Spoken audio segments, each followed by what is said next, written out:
ഇതുവരെ പുറത്തുവന്ന വാർത്തകളുടെ സമഗ്ര ചിത്രവുമായി വാർത്താസന്ധ്യ ആരംഭിക്കുകയാണ്. ഒരു രാജ്യം ഒരു തെരഞ്ഞെടുപ്പ് ബില്ല് ലോക്സഭയിൽ.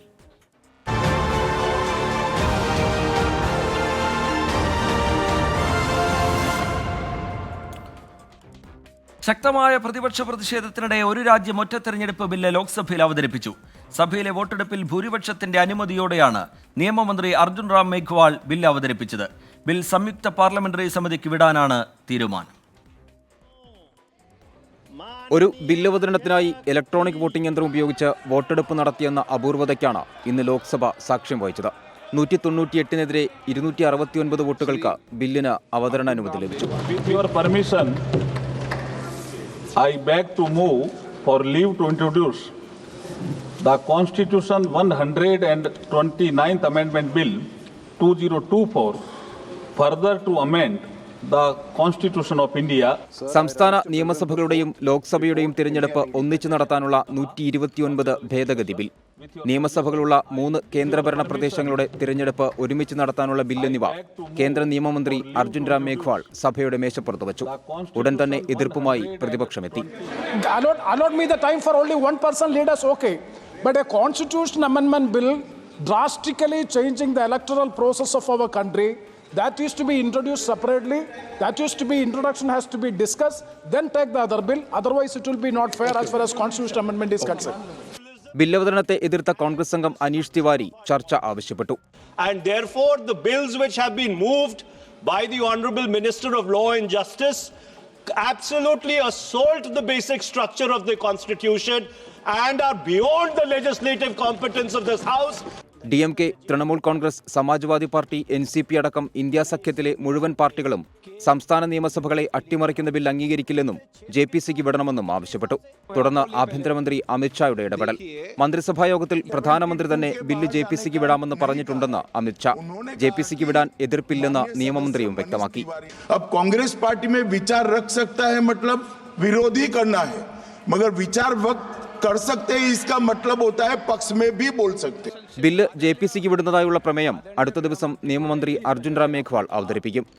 24 ഡൽഹി. ഒരു രാജ്യം ഒറ്റ തെരഞ്ഞെടുപ്പ് ബില്ല് സംസ്ഥാനങ്ങളുടെ അധികാരത്തിൽ കൈകടത്തുന്നതെന്ന് കൊടിക്കുന്നിൽ സുരേഷ് MP. ബില്ലിൽ ഉടനീളം അനിശ്ചിതത്വമുണ്ടെന്നും കൊടിക്കുന്നിൽ സുരേഷ് പറഞ്ഞു. ലോക്സഭയുടെ കാലാവധി തീരുന്നതനുസരിച്ച് നിയമസഭകളുടെ കാലാവധി തീരണമെന്ന് പറയുന്നത് അംഗീകരിക്കാൻ കഴിയില്ല എന്ന് NK പ്രേമചന്ദ്രൻ MPയും പറഞ്ഞു. ഇതൊരു പ്രസിഡൻഷ്യൽ രീതിയിലേക്ക് രാജ്യത്തെ കൊണ്ടുപോകാനും ഒരു പാർട്ടി ഒരു രാജ്യം എന്ന ഒരു കാഴ്ചപ്പാടിലേക്ക് BJPയുടെ ഒരു ഹിന്ദുത്വ അജണ്ട നടപ്പാക്കുന്നതിൻ്റെ ഭാഗമായിട്ടുള്ള ഒരു നീക്കമാണ് എന്ന കാര്യം ഞങ്ങൾ പാർലമെന്റിൽ ലോക്സഭയിൽ ഉന്നയിക്കുകയുണ്ടായി. ഫെഡറൽ ജനാധിപത്യ വ്യവസ്ഥയുടെ അല്ലെങ്കിൽ ഫെഡറൽ ജനാധിപത്യ മൂല്യങ്ങളുടെ നഗ്നമായ ലംഘനം കൂടിയാണ്. ജനങ്ങൾ വോട്ട് ചെയ്ത് വിജയിപ്പിച്ച് അധികാരത്തിൽ വരുന്ന ഒരു ഗവൺമെന്റ് ലോക്സഭയുടെ ഡിസൊല്യൂഷൻ അനുസരിച്ച് അല്ലെങ്കിൽ ലോക്സഭയ്ക്ക് വിധേയമായി അതിൻ്റെ കാലാവധി നിർണ്ണയിക്കുക, നിശ്ചയിക്കപ്പെടുക എന്ന് പറയുന്ന ഒരു തരത്തിലും അംഗീകരിക്കാൻ കഴിയുന്നതല്ല. ജനരോഷം ഇരമ്പുന്നു.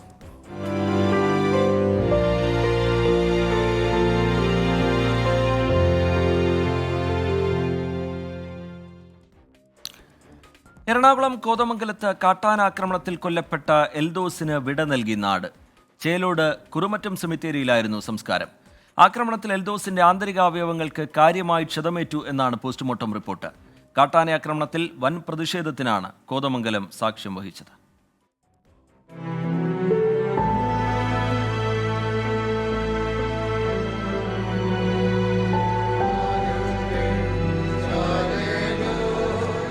കുട്ടമ്പുഴ ഉരുളന്തണ്ണിയിലെ മാർത്തോമ പള്ളിയിലായിരുന്നു സംസ്കാര ശുശ്രൂഷകൾ. തുടർന്ന് ചേലോട് കുറുമറ്റം സെമിത്തേരിയിൽ സംസ്കാരം.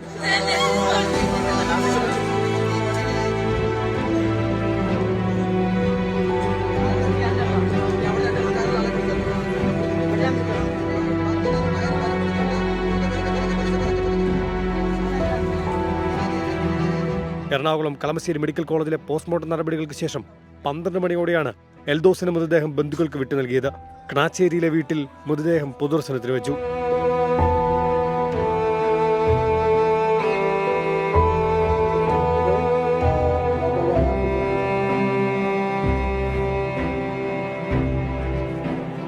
കാട്ടാനശല്യം തടയാൻ പ്രദേശത്ത് ഒരു സംവിധാനവുമില്ലെന്ന് എൽദോസിന്റെ കുടുംബവും നാട്ടുകാരും ആരോപിച്ചു.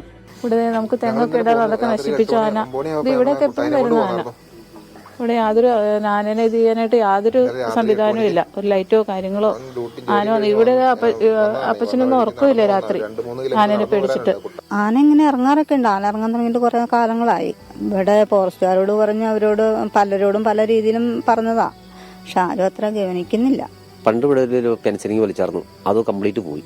പിന്നെ ഒരു നിലപാടിനൊരു വൈൽഡ് ലൈറ്റ് പോലും ഇട്ടിട്ടുള്ള ആനാന്ന് വെച്ചിട്ടുണ്ടെങ്കിൽ ഭയങ്കര ശല്യാന്നേ. പ്രതിഷേധവും സംഘർഷ സാഹചര്യവും കണക്കിലെടുത്ത് ഉരുളൻ തണ്ണിയിലും പരിസരത്തും പോലീസ് സുരക്ഷ ശക്തമാക്കിയിരുന്നു. കുട്ടമ്പുഴ പഞ്ചായത്തിൽ വിവിധ സംഘടനകൾ ആഹ്വാനം ചെയ്ത ഹർത്താൽ പൂർണ്ണമായിരുന്നു. ഉച്ചയ്ക്ക് ശേഷം കോതമംഗലം ഫോറസ്റ്റ് ഓഫീസിലേക്ക് ജനകീയ പ്രതിഷേധ മാർച്ച് സംഘടിപ്പിച്ചു.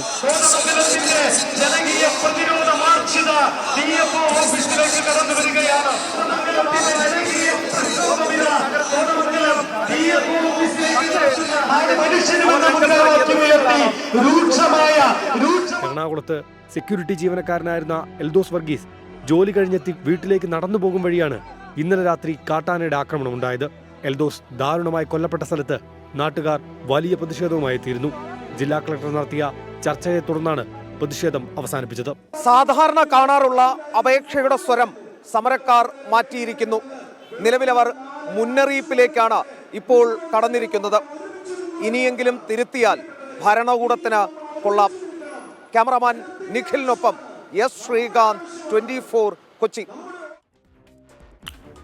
കുട്ടമ്പുഴ കാട്ടാന ആക്രമണത്തിൽ യുവാവ് കൊല്ലപ്പെട്ടത് ദൗർഭാഗ്യകരമെന്ന് മന്ത്രി എ കെ ശശീന്ദ്രൻ.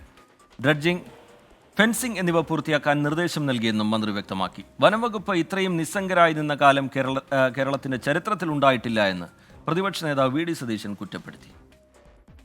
സഹായധനം 10 ലക്ഷം 2 ഗഡുക്കളായിട്ടാണ് കൊടുക്കേണ്ടതെങ്കിലും ഒരുമിച്ച് ഇന്ന് തന്നെ കൊടുക്കാനുള്ള നടപടികൾ സ്വീകരിക്കണമെന്ന് നിർദ്ദേശം അങ്ങനെ ചെയ്യാമെന്ന് അവരോട് ഉറപ്പ് നൽകിയിട്ടുമുണ്ട്.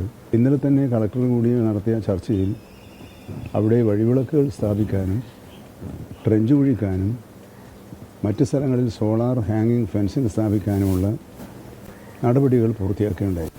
വന്യമൃഗങ്ങൾ ഭയങ്കരമായി നാട്ടിലേക്ക് ഇറങ്ങി വന്ന് മനുഷ്യനെ ആക്രമിക്കുന്ന അതിന് യാതൊരു നടപടിയില്ല. അതിനൊരു സൗരോർജ്ജ വേലിയില്ല, മതിലില്ല, കിടങ്ങില്ല, ഒന്നും ചെയ്യുന്നില്ല. നിസ്സംഗരായിരിക്കുകയാണ്, ഒന്നും ചെയ്യുന്നില്ല. നിങ്ങൾ ജനങ്ങൾ താമസിക്കുന്ന കാർഷിക മേഖല മുഴുവൻ നോട്ടിഫൈ ചെയ്ത് അത് റിസർവ് ഫോറസ്റ്റ് ആക്കുന്നത് എവിടത്തെ നീതിയാണ്? തമിഴ്നാട് വാൽപ്പാറയിൽ കാട്ടാനാക്രമണത്തിൽ പരിക്കേറ്റ് ചികിത്സയിലായിരുന്ന തൊഴിലാളി മരിച്ചു. വാൽപ്പാറ ഗേജമുടി എസ്റ്റേറ്റ് ലോവർ ഡിവിഷൻ സ്വദേശി ചന്ദ്രനാണ് മരിച്ചത്. ഈ മാസം 10-നാണ് ചന്ദ്രന് പരിക്കേറ്റത്. ഭയന്നോടുന്നതിനിടെ നിലത്ത് വീണ ചന്ദ്രന് ആനയുടെ ചവിട്ടേൽക്കുകയായിരുന്നു. പരിക്കേറ്റ 3 തൊഴിലാളികൾ ചികിത്സയിലാണ്. മുല്ലപ്പെരിയാർ അണക്കെട്ടിലെ ജലനിരപ്പ് 152 അടിയാക്കി ഉയർത്തുമെന്ന തമിഴ്നാട് മന്ത്രി ഐ പെരിയസ്വാമിയുടെ പരാമർശത്തിന് മറുപടിയുമായി ജലവിഭവ വകുപ്പ് മന്ത്രി റോഷി അഗസ്റ്റിൻ. മന്ത്രി പറഞ്ഞത് നടക്കാത്ത കാര്യമാണ്. പാട്ടക്കരാറിന് പുറത്തുള്ള കേരളത്തിലെ 1 ഇഞ്ച് ഭൂമി പോലും തമിഴ്നാടിന് വിട്ടുകൊടുക്കില്ല എന്നും റോഷി അഗസ്റ്റിൻ വ്യക്തമാക്കി. മുല്ലപ്പെരിയാർ ഡാമിലെ ജലനിരപ്പുമായി ബന്ധപ്പെട്ട തമിഴ്നാട് ഗ്രാമവികസന വകുപ്പ് മന്ത്രി ഐ പെരിയസ്വാമിയുടെ പരാമർശം ഇരു സംസ്ഥാനങ്ങളിലെയും മന്ത്രിമാർ തമ്മിലുള്ള പോരിന് വഴിവെക്കുകയാണ്. മുല്ലപ്പെരിയാർ അണക്കെട്ടിലെ ജലനിരപ്പ് 152 അടിയായി ഉയർത്തുമെന്നായിരുന്നു മന്ത്രി ഐ പെരിയസ്വാമിയുടെ പരാമർശം. തമിഴ്നാടിന്റെ സ്വപ്നം DMK സർക്കാർ നടപ്പിലാക്കും. സംസ്ഥാനത്തിന്റെ 1 ഇഞ്ച് ഭൂമി പോലും ആർക്കും വിട്ടു നൽകില്ലെന്നും പെരിയസ്വാമി പറഞ്ഞു. ஒரு தூசியை கூட நம்ம விட்டு கொடுக்க மாட்டோம். அதாவது கூட்டணி என்பது வேறு, அரசு என்பது வேறு. இது தமிழ்நாட்டினுடைய ஜீவாதார உரிமை. தென் மாவட்ட மக்களுடைய உரிமையை ஒரு துளி அளவு கூட எங்களுடைய முதல்வர் தளபதியார் விட்டு கொடுக்க மாட்டார். മന്ത്രി പെരിയസ്വാമി പറഞ്ഞത് നടക്കാത്ത കാര്യമാണെന്ന് സംസ്ഥാന ജലവിഭവ വകുപ്പ് മന്ത്രി റോഷി അഗസ്റ്റിൻ തിരിച്ചടിച്ചു. പാട്ടക്കരാറിന് പുറത്തുള്ള കേരളത്തിന്റെ 1 ഇഞ്ച് ഭൂമി പോലും തമിഴ്നാടിന് വിട്ടു നൽകില്ല. അത് ഏതടിസ്ഥാനത്തിലാണ് പറഞ്ഞതെന്ന് എനിക്ക് മനസ്സിലാകുന്നില്ല. പാട്ടക്കരാറിന് പുറത്തുള്ള കേരളത്തിന്റെ 1 ഇഞ്ച് ഭൂമി പോലും വിട്ടുകൊടുക്കുന്ന പ്രശ്നം ഉദിക്കുന്നില്ല. അതിനെക്കുറിച്ച് ഒരു തല ആലോചനയും ഇല്ലെന്ന് മാത്രമല്ല, അതാണ് അതിന്റെ റിയലിസ്റ്റിക് ആയ ഒരു കാര്യം. മുല്ലപ്പെരിയാർ അണക്കെട്ടിൽ അടിയന്തര അറ്റകുറ്റപ്പണികൾ നടത്താൻ കേരളം കഴിഞ്ഞയാഴ്ച തമിഴ്നാടിന് അനുമതി നൽകിയിരുന്നു. തമിഴ്നാട് മുഖ്യമന്ത്രി MK സ്റ്റാലിൻ മുഖ്യമന്ത്രി പിണറായി വിജയനുമായി നടത്തിയ ചർച്ചയ്ക്ക് പിന്നാലെയായിരുന്നു ഇത്. 24 ചെന്നൈ. ശബരി റെയിൽ പദ്ധതി 2 ഘട്ടമായി നടപ്പാക്കാൻ മുഖ്യമന്ത്രി പിണറായി വിജയന്റെ അധ്യക്ഷതയിൽ ചേർന്ന യോഗത്തിൽ തീരുമാനം. നിർമ്മാണ തുക കടമെടുപ്പ് പരിധിയിൽ നിന്ന് ഒഴിവാക്കണമെന്ന് കേന്ദ്ര സർക്കാരിനോട് ആവശ്യപ്പെടും. AV ജയശങ്കർ വിവരങ്ങളുമായി തിരുവനന്തപുരത്ത് നിന്ന് ചേരുന്നുണ്ട്. ജയശങ്കർ, വിവരങ്ങൾ എന്താണ് ജയശങ്കർ? അതായത് റിജിത്ത് 97-98 കാലത്തിലാണ് ഈ ശബരി പദ്ധതി ആദ്യമായി കേന്ദ്രം മുന്നോട്ട് വയ്ക്കുന്നത്. 2024 എത്തുമ്പോഴും ഈ പദ്ധതി അനന്തമായി നീണ്ടുപോകുന്ന ഒരു സാഹചര്യമാണ്. എന്തായാലും ഇന്ന് മുഖ്യമന്ത്രിയുടെ അധ്യക്ഷതയിൽ ചേർന്ന യോഗത്തിൽ 2 ഘട്ടങ്ങളായി ശബരി പദ്ധതി പൂർത്തിയാക്കാനാണ് തീരുമാനമെടുത്തത്. ഇതുമായി ബന്ധപ്പെട്ട അനുമതികൾക്ക് കേന്ദ്രത്തെ സമീപിക്കും. ഈ അനുമതി ലഭിക്കുന്ന മുറയ്ക്ക് പദ്ധതിയുമായി മുന്നോട്ട് പോകും. ആദ്യഘട്ടത്തിൽ അങ്കമാലി എരുമേലി നിലയ്ക്കൽ പാത പൂർത്തീകരിക്കും. ഒപ്പം തന്നെ നിർമ്മാണ ചെലവിലെ 50% കിഫ്ബി വഴി വഹിക്കുക എന്ന തീരുമാനവുമായി സംസ്ഥാന സർക്കാർ മുന്നോട്ട് പോകും. ഒപ്പം തന്നെ ഈ തുക കടമെടുപ്പ് പരിധിയിൽ നിന്ന് ഒഴിവാക്കണമെന്ന ആവശ്യവുമായി വീണ്ടും കേന്ദ്രത്തെ സമീപിക്കും. ഇത്തരമൊരു അപേക്ഷ കേന്ദ്രത്തിന് സമർപ്പിക്കും. ഒപ്പം തന്നെ ഈ കേന്ദ്ര സർക്കാർ മുന്നോട്ട് വെച്ച ത്രികക്ഷി കരാർ എന്ന ആശയം സംസ്ഥാനം അംഗീകരിക്കില്ല. ഈ RBIയുമായി ബന്ധപ്പെട്ട ത്രികക്ഷി കരാറിന് ഒഴിവാക്കണമെന്ന ആവശ്യം മുന്നോട്ട് വയ്ക്കും. ഇത്തരത്തിൽ ത്രികക്ഷി കരാറായി ഈ പദ്ധതി മുന്നോട്ട് പോകില്ല. ആദ്യഘട്ടത്തിൽ സിംഗിൾ ലൈനും ഈ പദ്ധതിയുടെ മുന്നോട്ട് പോക്കുമായി ബന്ധപ്പെട്ട് അല്ലെങ്കിൽ ഈ പദ്ധതിയുടെ ഡെവലപ്പിംഗ് സ്റ്റേജിൽ ഇത് ഡബിൾ ലൈനുമാക്കുന്ന കാര്യം പരിഗണിക്കും. ഇന്നാണ് മുഖ്യമന്ത്രിയുടെ അധ്യക്ഷതയിൽ ചീഫ് സെക്രട്ടറിയും ബന്ധപ്പെട്ട ജില്ലാ കളക്ടർമാരും അടക്കം ചേർന്നൊരു യോഗത്തിലാണ് ഈ പദ്ധതിയുമായി മുന്നോട്ട് പോകാൻ തീരുമാനിച്ചിരിക്കുന്നത്. നേരത്തെ ഞാൻ സൂചിപ്പിച്ചതുപോലെ 97-98 ബജറ്റിലാണ് ഇത്തരത്തിലൊരു പദ്ധതി കേന്ദ്രം പ്രഖ്യാപിക്കുന്നത്. 2019 ഈ പദ്ധതി അവസാനിപ്പിക്കുന്നതായി കേന്ദ്രം അറിയിച്ചു. പിന്നീട് അങ്ങോട്ട് ത്രികക്ഷി കരാർ ഉൾപ്പെടെയുള്ള ചില നിർദ്ദേശങ്ങളുമായി കേന്ദ്രം വന്നു. അങ്ങനെ അനന്തമായി നീളുകയാണ്. കേരളത്തിന്റെ റെയിൽവേ വികസനത്തിന് ഏറ്റവും നിർണായകമായ പദ്ധതിയാണ്. ഏറ്റവും ഒടുവിൽ മുഖ്യമന്ത്രി പദ്ധതിയുമായി മുന്നോട്ട് പോകണമെന്ന ശബരി റെയിൽ പദ്ധതി 2 ഘട്ടമായി നടപ്പാക്കാൻ മുഖ്യമന്ത്രിയുടെ അധ്യക്ഷതയിൽ ചേർന്ന യോഗത്തിൽ തീരുമാനം. വയനാട്ടിൽ ആദിവാസി യുവാവിനെ റോഡിലൂടെ വലിച്ചിഴച്ച് കാർ പാഞ്ഞ കേസിൽ 4 പ്രതികളിൽ 2 പേർ പിടിയിൽ. പച്ചിലക്കാട് സ്വദേശികളായ മുഹമ്മദ് അർഷാദ്, അഭിരാം എന്നിവരാണ് പിടിയിലായത്. തന്നെ ആക്രമിച്ചവർ ലഹരി ഉപയോഗിച്ചിരുന്നുവെന്ന് സംശയമുണ്ടെന്ന് പരിക്കേറ്റ മാദൻ 24-നോട് പറഞ്ഞു. മുഹമ്മദ് അർഷിദും അഭിരാമും പിടിയിലായത് കൽപ്പറ്റയിൽ നിന്ന്. കർണാടകയിൽ നിന്ന് കൽപ്പറ്റയിലേക്ക് വരും വഴിയാണ് പിടിയിലായതെന്ന് പോലീസ്. സംഭവത്തിൽ ഉൾപ്പെട്ട പനവരം സ്വദേശികളായ നബീൽ കമർ, വിഷ്ണു എന്നിവർക്കായി അന്വേഷണം ഊർജിതം. പരിക്കേറ്റ് മാനന്തവാടി മെഡിക്കൽ കോളേജിൽ ചികിത്സയിൽ കഴിയുന്ന മാദനെ മന്ത്രി OR കേളു സന്ദർശിച്ചു. ഒരിക്കലും ചെയ്യാൻ പാടില്ലാത്ത ഒരു കൃത്യമാണ് അവിടെ നടന്നത്. ഒരിക്കലും അങ്ങനെ നടക്കാൻ വേണ്ടി പാടില്ല. ഈ പുരോഗമന കേരളത്തിൽ ഇങ്ങനെയൊക്കെ ആൾക്കാർ ചിന്തിക്കുകയും പ്രവർത്തിക്കുകയും ചെയ്തു കഴിഞ്ഞാൽ കേരളം എന്ന് പറയുന്ന സംസ്ഥാനം അല്ലെങ്കിൽ നമ്മുടെ ഈ പുരോഗമന സ്റ്റേറ്റ് എങ്ങോട്ടാണ് സഞ്ചരിക്കുന്നത് എന്നുള്ളതാണ് നമുക്ക് അതിൽ നിന്ന് മനസ്സിലാക്കാൻ വേണ്ടി സാധിക്കുന്നത്. മാദന്റെ ശരീരത്തിൽ ഉടനീളം മുറിവുകളുണ്ട്. തന്നെ ആക്രമിച്ചവർ ലഹരി ഉപയോഗിച്ചിരുന്നതായി സംശയമുണ്ടെന്ന് മാദൻ 24-നോട്. ബോധപൂർവം വലിച്ചോണ്ട് പോയതാ. അല്ലെങ്കിൽ ബാക്കിൽ 2 ഇരിപ്പുണ്ട്, പിന്നിൽ 2 ആളുണ്ട്. അത് മറ്റേ അവൻ്റെ കൈ ഡോറിൽ കുടുങ്ങിയെന്ന് അവന്മാർ കാണാമല്ലോ ശരിക്കും. അത് അവർ മലപ്പുറം ചെയ്ത പരിപാടിയാണ്. എന്തോ കഞ്ചാവെന്ന് തോന്നുന്നു. ഈ ഒരു ജാതി മക്ക് പിടിച്ച പോലെ ഈ കണ്ണെല്ലാം കൂടി ചുമച്ചോട്ട് നടപ്പുണ്ടായിരുന്നു ഇതൊക്കെ. ഞായറാഴ്ച വൈകിട്ട് 5 മണിയോടെയാണ് മാനന്തവാടി പനമരം പുഴകൾ ചേരുന്ന കൂടൽക്കടവ് പ്രദേശത്ത് സംഘം മാദനെ കാറിനൊപ്പം വലിച്ചിഴച്ചത്.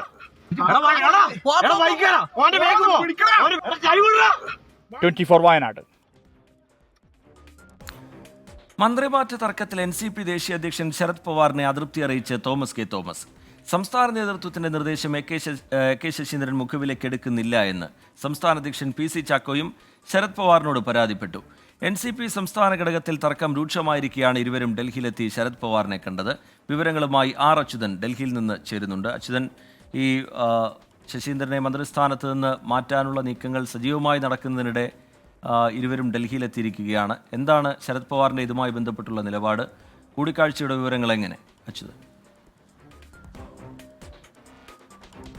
റിജിത്ത്, ഈ മന്ത്രിസ്ഥാനം സംബന്ധിച്ചുള്ള തിരക്കിട്ട ചർച്ചകളാണ് ഈ ജൻപത്തിലെ ശരത് പവാറിന്റെ വസതിയിൽ ഇപ്പോൾ പുരോഗമിച്ചുകൊണ്ടിരിക്കുന്നത്. അല്പം മുൻപാണ് പ്രകാശ് കാരാട്ട്, CPM നേതാവ് പ്രകാശ് കാരാട്ടും ഇവിടേക്ക് എത്തിച്ചേർന്നത്. എന്തായാലും ഈ കൂടിക്കാഴ്ചയിൽ ഇപ്പോൾ തോമസ് കെ തോമസ് കടുത്ത അതൃപ്തി അറിയിച്ചിരിക്കുകയാണ്. അതായത് മന്ത്രിസ്ഥാനം സംബന്ധിച്ച ധാരണ പാലിക്കാത്തതിലുള്ള ഒരു കടുത്ത അതൃപ്തിയാണ് തോമസ് കെ തോമസ് അറിയിച്ചിരിക്കുന്നത്. അടിയന്തരമായി ഈ വിഷയത്തിൽ ഇടപെടണമെന്ന കാര്യം കൂടി ശരത് പവാറിനെ അറിയിച്ചിരിക്കുന്നു. എന്നാൽ PC ചാക്കോ അറിയിച്ചതായി നമുക്ക് ലഭിച്ച വിവരം എന്നുള്ളത് പാർട്ടി സംസ്ഥാന നേതൃത്വത്തിന്റെ നിലപാട് അത് ശശീന്ദ്രൻ മുഖവിലേക്ക് എടുക്കുന്നില്ല എന്ന ഒരു വിമർശനത്തോടു കൂടിയ ഒരു നിലപാടാണ് അറിയിച്ചിരിക്കുന്നത്. എന്തായാലും ഇത് സംബന്ധിച്ച് ഇന്നെന്താണ് എന്നുള്ള ഒരു അന്തിമ തീരുമാനം ഇന്നത്തെ ഈ കൂടിക്കാഴ്ചയ്ക്ക് ശേഷം ഉണ്ടാകും എന്ന് തന്നെയാണ് പ്രതീക്ഷിക്കുന്നത്. ഒപ്പം പ്രകാശ് കാരാട്ട് കൂടി ഇവിടേക്ക് എത്തിയിരിക്കുന്നു. പ്രകാശ് കാരാട്ട് പാർട്ടിയുടെ പ്രത്യേകിച്ച് ശശീന്ദ്രനൊപ്പം നിൽക്കുന്നൊരു നിലപാടാണ് സംസ്ഥാന CPM-ന്റെ സംസ്ഥാന ഘടകം സ്വീകരിച്ചു വരുന്നത്. അതുമായി ബന്ധപ്പെട്ടൊരു തീരുമാനം ഇന്ന് ശരത് പവാറിനെ അറിയിക്കും. തുടർന്ന് ഇതുമായി ബന്ധപ്പെട്ടുള്ള ചർച്ചകൾക്കൊടുവിലായിരിക്കും ഒരു അന്തിമ തീരുമാനത്തിലേക്ക് എത്തുക. എന്തായാലും ഇന്നുണ്ടാകുന്ന ചർച്ചകളുടെ തീരുമാനം ഉറപ്പായും CPM ദേശീയ നേതൃത്വം സംസ്ഥാന ഘടകവുമായി ഇതുമായി ബന്ധപ്പെട്ട ആശയവിനിമയം നടത്തും. അതിനുശേഷമായിരിക്കും സംസ്ഥാന ഘടകത്തിന്റെ നിലപാട് മയപ്പെടുത്തണോ വേണ്ടോ എന്ന കാര്യത്തിലൊക്കെ ഒരു തീരുമാനം ഉണ്ടാവുക. എന്തായാലും ശരത് പവാറിന്റെ വസതിയിൽ ഇപ്പോൾ തിരക്കിട്ട ചർച്ചകളാണ് പുരോഗമിക്കുന്നത്. ഈ മന്ത്രിസ്ഥാനം അത് ഒഴിഞ്ഞ് രാജിവെച്ച് മാറണമെന്ന ആവശ്യം അതിപ്പോൾ NCP-യിലെ തോമസ് കെ തോമസും PC ചാക്കോയും കടുപ്പിക്കുകയാണ്. എന്നാൽ മന്ത്രിസ്ഥാനം അല്ലെങ്കിൽ സംസ്ഥാന അധ്യക്ഷന്റെ പദവി വേണമെന്ന ശശീന്ദ്രന്റെ ആവശ്യവും ഇവിടെ നിലനിൽക്കുന്നു. എന്തായാലും ഇതിലെല്ലാം ഇന്ന് ഈ ചർച്ചകൾക്കൊടുവിൽ കൃത്യമായ ഒരു മറുപടി ലഭിക്കും എന്നുള്ളതാണ് നേരത്തെ തോമസ് കെ തോമസ് നമുക്ക് നൽകിയ മാധ്യമങ്ങൾക്ക് നൽകിയ പ്രതികരണത്തിൽ പറഞ്ഞത്. ദേശീയ നേതൃത്വം അച്യുതൻ ഡൽഹിയിൽ നിന്ന് വിവരങ്ങൾ നൽകുകയായിരുന്നു. AK ശശീന്ദ്രനെ മന്ത്രിസ്ഥാനത്ത് നിന്ന് മാറ്റണം എന്ന ആവശ്യത്തിൽ ഉറച്ചു നിൽക്കുകയാണ് തോമസ് കെ തോമസും PC ചാക്കോയും. വാർത്തകളിലേക്ക് വീണ്ടും. സംസ്ഥാനത്ത് റോഡ് അപകടങ്ങൾ തുടർക്കഥയായതോടെ കർശന നടപടിയുമായി സർക്കാർ. മദ്യപിച്ച് വാഹനമോടിക്കുന്നവരുടെ ലൈസൻസ് റദ്ദാക്കുമെന്ന് ഗതാഗത മന്ത്രി KB ഗണേഷ് കുമാർ 24-നോട് പറഞ്ഞു. 24-ന്റെ good morning with R Sreekandan Nair ഷോയിലായിരുന്നു മന്ത്രി ഇക്കാര്യം വ്യക്തമാക്കിയത്. 24-ന്റെ സീറോ ആക്സിഡന്റ് കേരള ക്യാമ്പയിന് നാളെ തുടക്കമാകും. സംസ്ഥാനത്ത് റോഡപകടങ്ങളും അതിനെ തുടർന്നുണ്ടായ മരണങ്ങളും വർദ്ധിച്ചതോടെയാണ് സർക്കാർ ഇടപെടൽ. നിരത്തുകളിൽ ജീവൻ പൊലിയുന്നത് തടയാൻ വിവിധ പദ്ധതികൾക്ക് ഗതാഗത വകുപ്പ് തുടക്കമിട്ടു. ഇന്നു മുതൽ പോലീസിനൊപ്പം ചേർന്ന് 4 ആഴ്ച നീണ്ടു നിൽക്കുന്ന സംയുക്ത പരിശോധന നടത്തും. അപകടങ്ങളിൽ പലതും അശ്രദ്ധ കൊണ്ട് സംഭവിക്കുന്നതെന്ന് മന്ത്രി KB ഗണേഷ് കുമാർ 24-നോട് പറഞ്ഞു. മദ്യപിച്ച് വാഹനമോടിക്കുന്നവരുടെ ലൈസൻസ് റദ്ദാക്കുമെന്ന് മന്ത്രി. പോലീസും മോട്ടോർ വെഹിക്കിൾ ഡിപ്പാർട്ട്മെന്റും ചേർന്ന് ഇന്നൊരു ഓപ്പറേഷൻ ആരംഭിക്കുകയാണ്. അതിൽ മൊബൈൽ ഫോൺ സംസാരിച്ച് യാത്ര ചെയ്യുക, മദ്യപിച്ച് യാത്ര ചെയ്യുക. മദ്യപിച്ച് യാത്ര ചെയ്യുന്നവരെ പിടിച്ചു കഴിഞ്ഞാൽ ലൈസൻസ് റദ്ദാക്കുന്നതായിരിക്കും. സ്വകാര്യ ബസ് ജീവനക്കാർക്ക് പോലീസ് NOC നിർബന്ധമാക്കും. അപകടത്തിന്റെ കാരണക്കാരൻ ബസ് ഡ്രൈവറാണ് എന്ന് കണ്ടാൽ ബസിന്റെ പെർമിറ്റ് 3 മാസത്തേക്ക് സസ്പെൻഡ് ചെയ്യും. ആ അപകടത്തിലൂടെ ഒരു മരണമോ ഒന്നോ അതിലധികം മരണം സംഭവിച്ചിട്ടുണ്ടെങ്കിൽ 6 മാസത്തേക്ക് പെർമിറ്റും റദ്ദാക്കും. അത് തീരുമാനിച്ചാലാണ്, അതിന് മാറ്റമില്ല. അവർക്ക് എന്തെങ്കിലും എതിരുണ്ടെങ്കിൽ കോടതിയെ സമീപിക്കാം. എല്ലാ ഉടമകളോടും പറഞ്ഞിരിക്കുന്നു, പോലീസ് വെരിഫിക്കേഷൻ. എൻ്റെ ഡ്രൈവർ അല്ലെങ്കിൽ കണ്ടക്ടർ, ക്ലീനർ അവരെ പോലീസ് വെരിഫിക്കേഷൻ വാങ്ങി മാത്രമേ ഇനി ജോലിക്ക് വയ്ക്കാൻ സമ്മതിക്കൂ. KSRTC സ്വിഫ്റ്റ് ബസ്സുകളാണ് കൂടുതൽ അപകടമുണ്ടാക്കുന്നതെന്നും മന്ത്രി KB ഗണേഷ് കുമാർ. ഇവർക്ക് പ്രത്യേക പരിശീലനം നൽകും. സ്ഥലങ്ങളെക്കുറിച്ച് കൃത്യമായി ധാരണയില്ലാതെയുള്ള റോഡ് നിർമ്മാണവും പ്രതിസന്ധിയാണെന്ന് മന്ത്രി പറഞ്ഞു. 24 Thiruvananthapuram.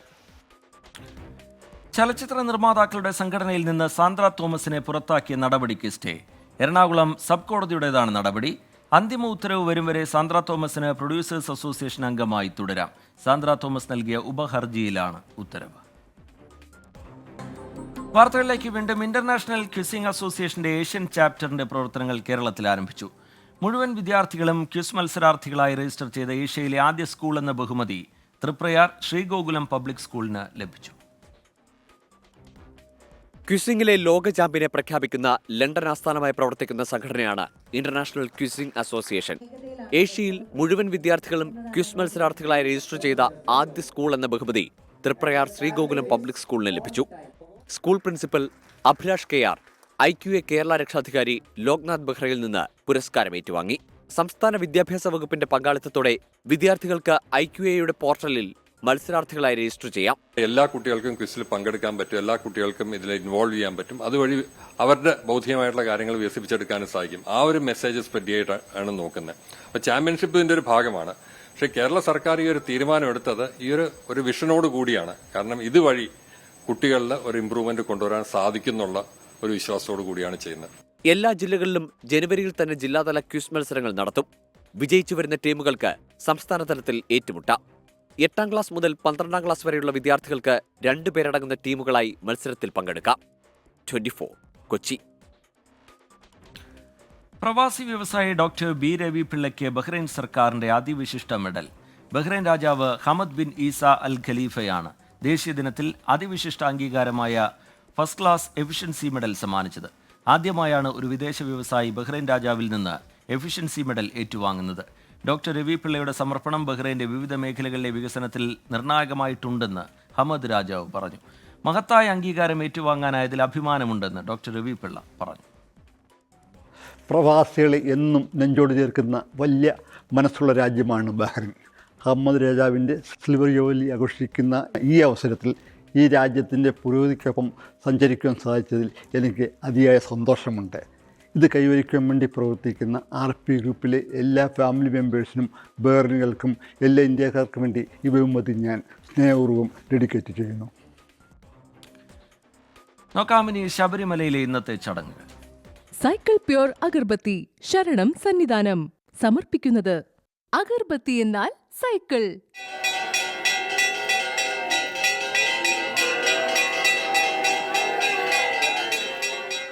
BLM housing cooperative society limited ശബരിമലയിലെ ചടങ്ങുകൾ സമർപ്പിക്കുന്നത് Bharat Lajna multi state housing cooperative society limited.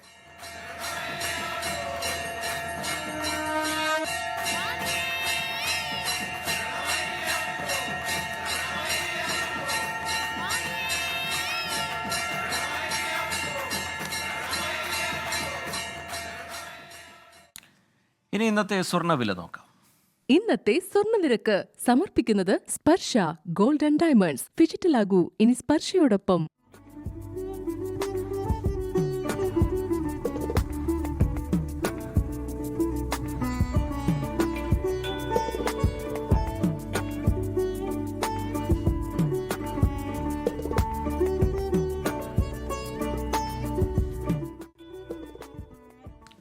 ഇപ്പോഴത്തെ കാലാവസ്ഥ. ഇപ്പോഴത്തെ കാലാവസ്ഥ സമർപ്പിക്കുന്നത് Berger paints 100 years of trust.